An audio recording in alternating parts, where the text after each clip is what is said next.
The HH means it exceeded 450 degrees. We'll put it back on there for a second.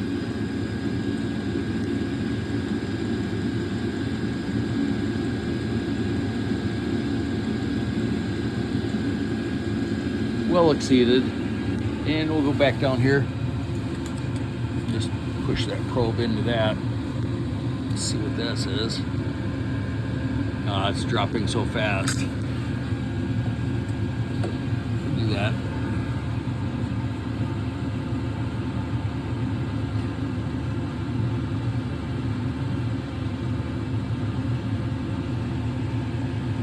Exhaust pipe, it's probably still 328 degrees right there, but I can actually put my fingers inside of it.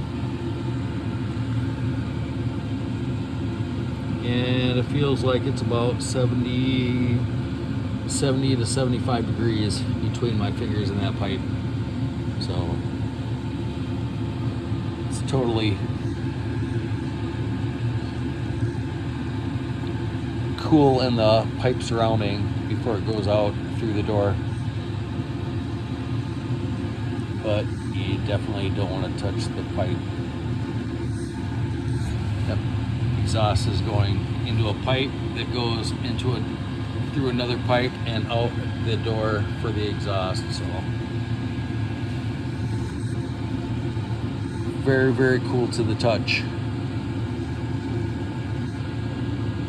Unless you touch that exhaust pipe, that'd be very bad.